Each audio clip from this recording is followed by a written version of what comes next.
안녕하세요. 저는 성경 속에 감추어져 있는 하나님의 신비의 말씀을 전하는 영마루입니다.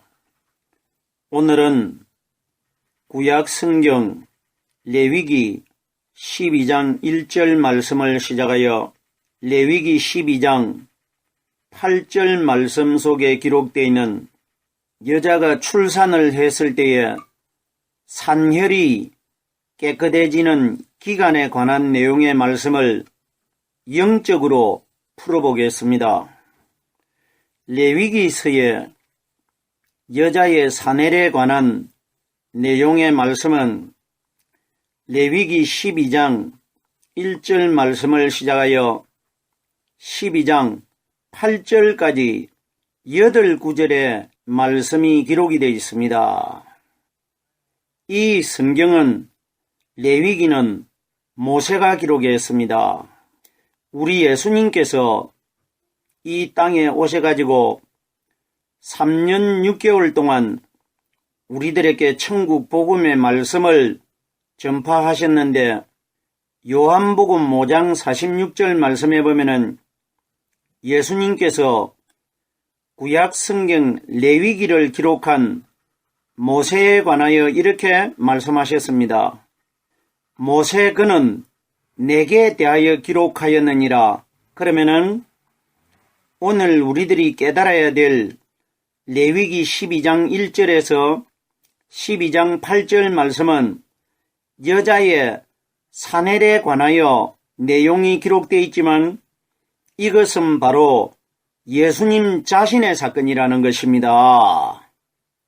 왜 예수님 자신의 사건이라는 것을 알 수 있느냐 하면은 이 레위기를 모세가 기록했기 때문에 모세 그는 내게 대하여 기록하였느니라 하면은 이 여인의 산혈 사건이 여자가 한 달에 한 번씩 쏟는 경수 사건이 아니라 우리 예수님과 직접적인 연관이 되어 있는 내용이라는 것입니다. 성경의 레위기서에 보면은 12장은 8구절만 기록이 되어 있다는 것입니다. 아주 짧게 기록이 되어 있는데 그럼 이 성경은 다 하나님이 사람을 통해서 이렇게 명령하신 것입니다. 자, 그러면은 이 레위기 12장이 괜히 12장에 말씀이 8구절만 기록되어 있다. 우연히 어떻게 기록하다가 보니까 레위기 성경 속에 이렇게 짧은 구절이 기록되어 있는 장이 들어있다. 이런 원리가 아닙니다. 성경은 우연히 기록된 책이 아닙니다. 다 하나님의 빈틈이 없는 섭리를 통하여 말씀이 기록된 겁니다. 그러면은 여기에 레위기서 12장에 기록되어 있는 8구절의 말씀은 바로 무엇을 가리키느냐? 12장이라는 것은 12숫자를 가리킵니다. 오순절 성령이 120명에게 올 것이고 예수님의 제자가 12명이었고 구약의 야곱의 아들이 12명이었습니다. 그러면은 성경이 가리키는 12숫자나 120숫자는 동일한 내용의 숫자입니다. 그러면은 여기에 레위기 12장은 오순절날 120명에게 임하실 바로 예수 그리스도의 성령 사건이라는 것입니다. 120명에게 성령이 임하실 것을 미리 모세를 통해 가지고 구약 성경 레위기서에 미리 기록하신 것입니다. 8구절이 기록되어 있다는 것은 오순절날 성령이 120명의 제자들에게 임하실 때에 며칠 날 임하느냐? 8일날 임합니다. 성경이 가리키는 8일날은 예수님의 부활 사건을 상징하는 것이고 부활하신 예수님의 성령이 8일날 이 땅에 오실 것이라 이 원리입니다. 예루살렘에 있는 제자 120명이 예수 그리스도의 성령을 받는 날은 8일 날입니다.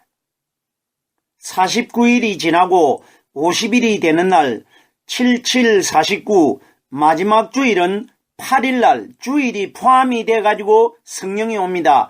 그럼 예루살렘에 성령이 오신 날짜는 마지막 주 8일날 성령이 오셨습니다. 그래서 여기에 12 숫자는 성령 받을 120명의 숫자인 것이고 8일은 오순절 성령이 주일날 8일날 오실 것이라.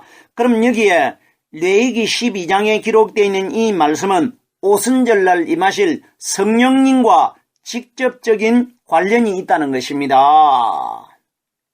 무슨 말씀인지 충분히 이 서론을 통해서 깨달아야 이 말씀을 풀 수가 있습니다. 자, 보세요.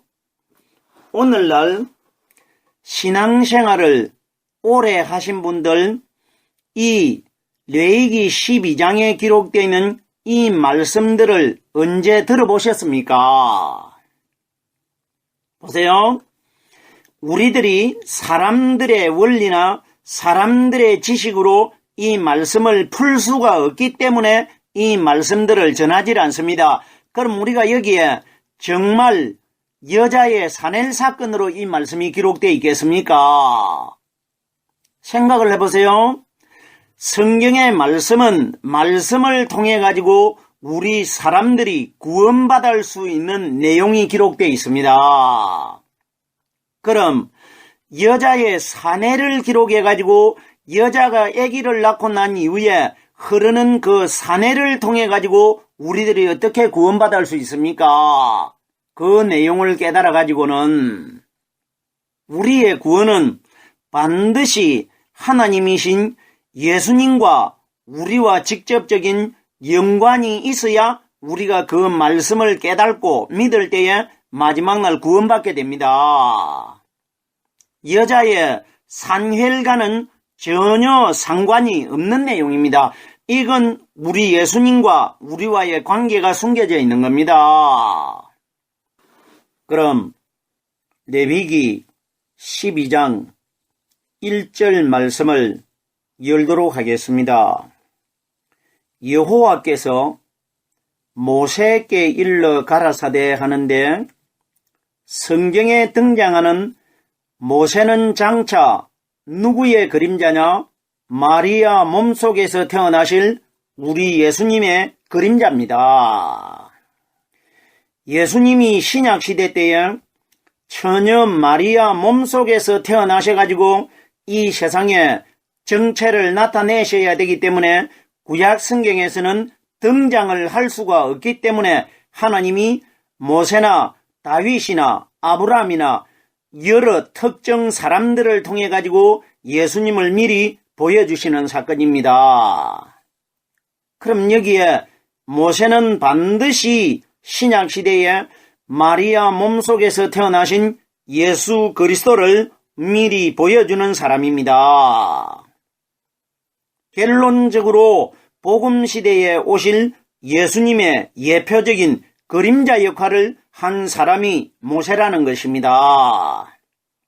모세의 사건과 신약시대에 이 땅에 오신 우리 예수님과는 같은 내용의 사건이 성경에 많이 기록되어 있습니다.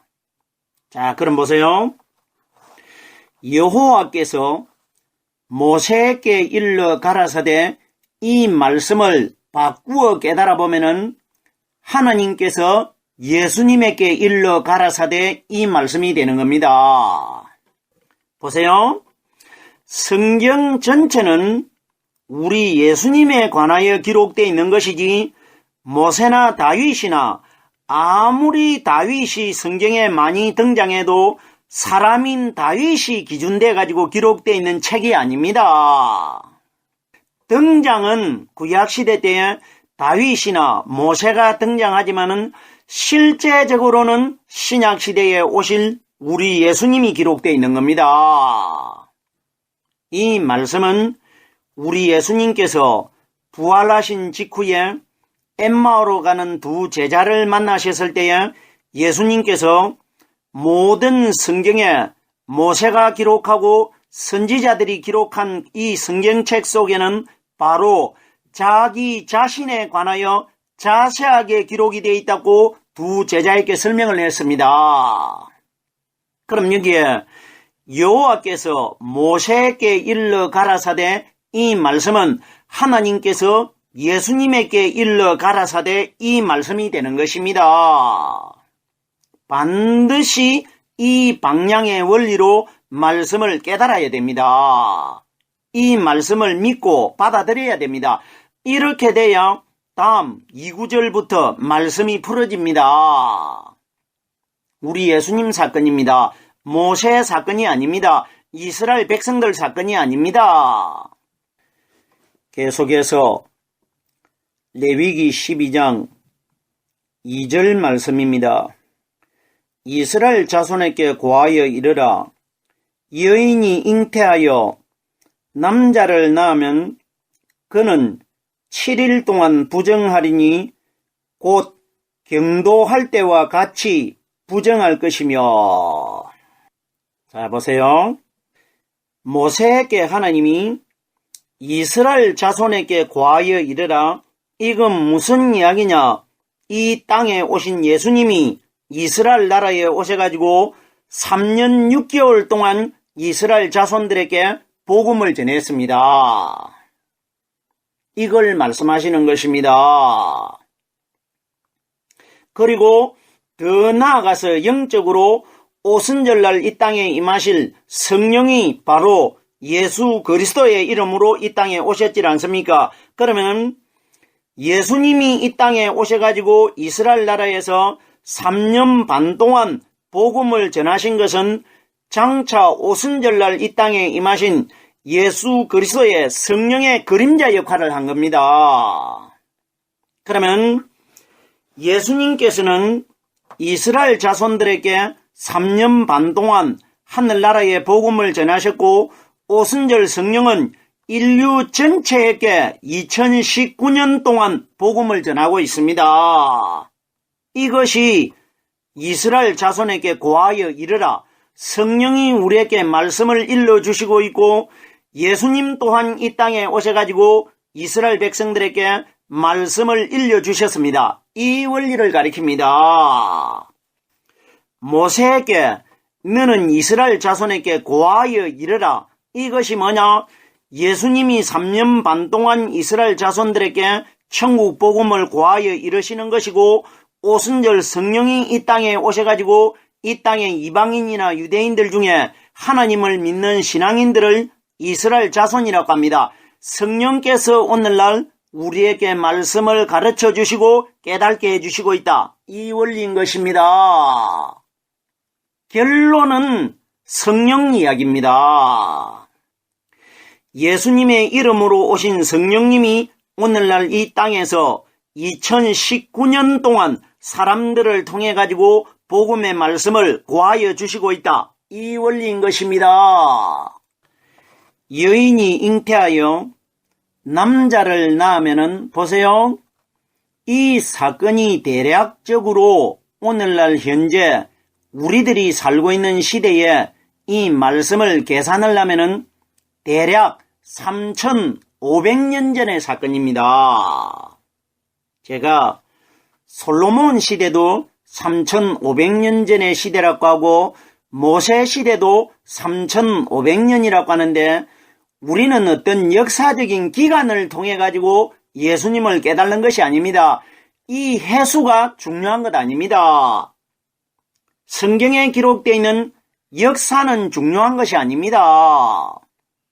우리들에게 왜 역사를 이렇게 기록해 두셨느냐? 역사 속에서 예수 그리스도를 가르치기 위하여 역사가 기록되어 있는 겁니다. 제가 솔로몬 시대 때나 여기에 모세 시대나 똑같이 3,500년이라고 하는데 성경에 기록된 대로 계산을 해보면은 솔로몬 시대 때는 대략적으로 3,000여 년 정도가 됩니다. 자, 그러면은 여인이 잉태하여 남자를 낳으면은 3,500년 전에 이스라엘 나라에 있는 여자들이 남자를 출산시켰을 때에 어떻게 하라 이런 사건이 결단코 아닙니다. 왜? 이 사건은 3500년 전에 이스라엘에 있는 여인들에게 모세가 이렇게 하라고 하나님이 명령해 주셨는데 여기에 여인들이 누구냐? 오늘날 이 땅에 하나님을 믿는 신앙인들을 여인이라고 합니다. 그럼 보세요. 여인이 잉태하여 남자를 낳으면 이건 누구 이야기냐? 마리아 이야기입니다. 마리아 이야기. 마리아가 여자 아닙니까? 마리아는 이 땅에 성령받은 하나님의 신부의 예표적인 표본의 그림자입니다.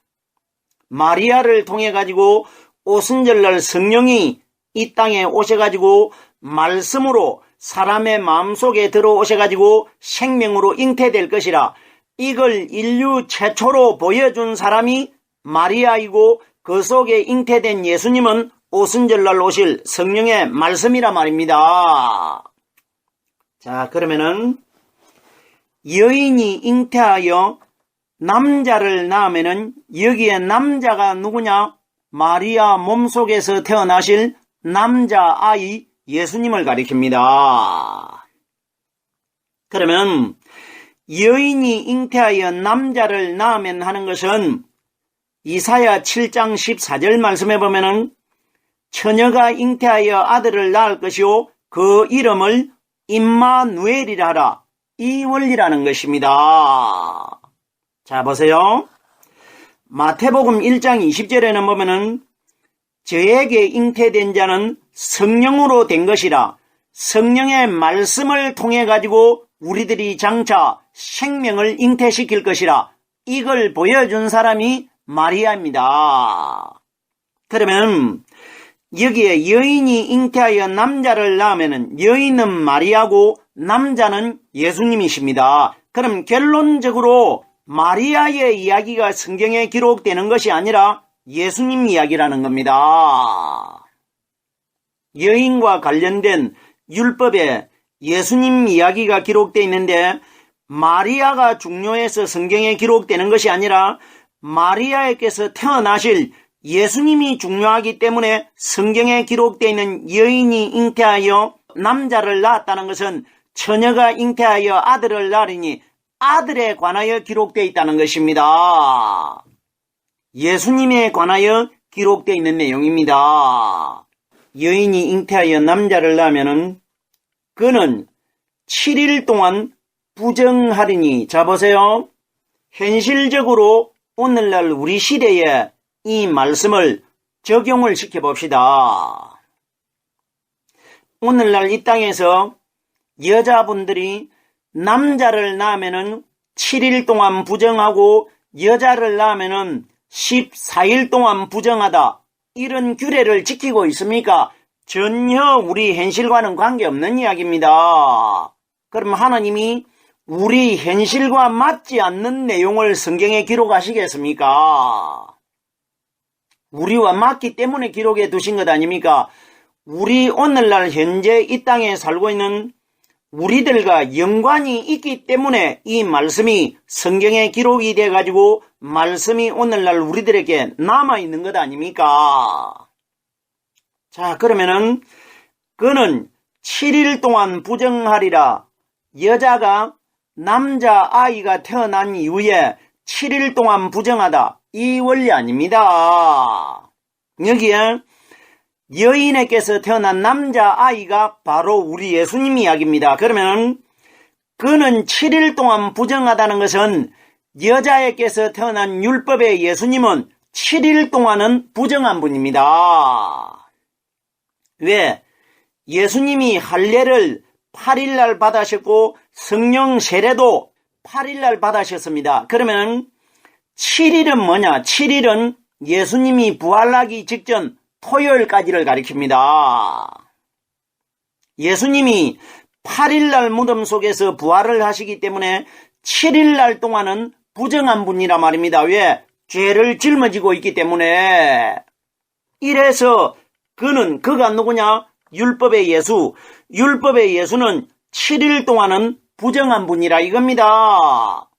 8일날 주일날 새벽에 성령을 받기 전까지 7일날 안식일날까지는 무덤 속에 죽어 장사가 되어 있기 때문에 7일이 안식일날 아닙니까? 그러면 7일 동안은 부정하다는 것은 마리아 여자 몸속에서 태어나신 율법의 예수님이 7일날 안식일날까지는 부정한 분이 될 것이라, 이 원리라 말입니다.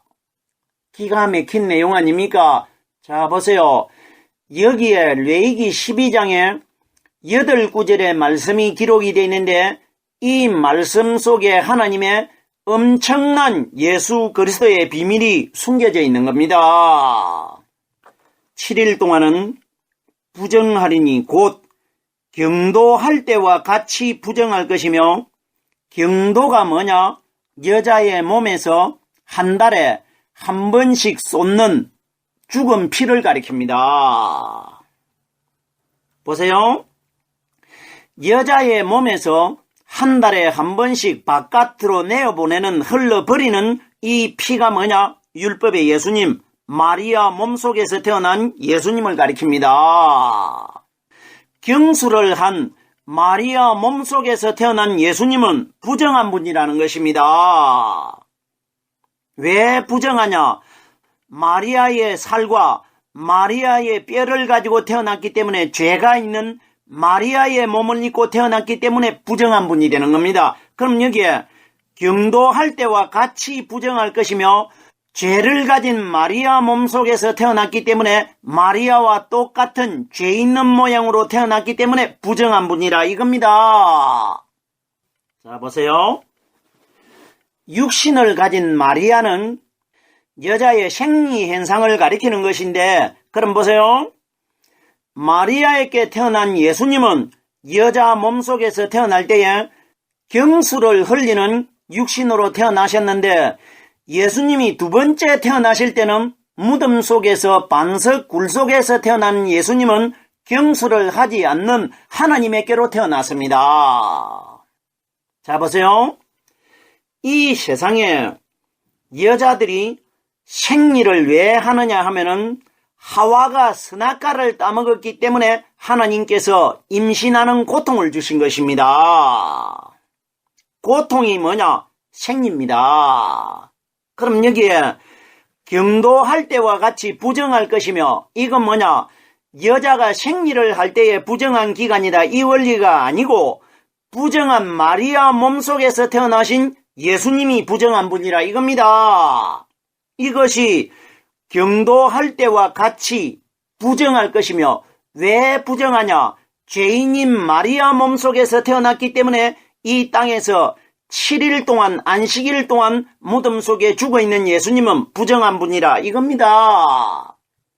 오늘은 여자의 산혈에 관한 내용의 말씀, 레위기 12장 1절 말씀을 시작하여 레위기 12장 2절 말씀, 두 구절의 말씀을 깨달아 보았습니다. 남아있는 구절의 말씀은 다음 시간에 이어서 말씀을 풀도록 하겠습니다. 오늘은 여기까지만 하겠습니다.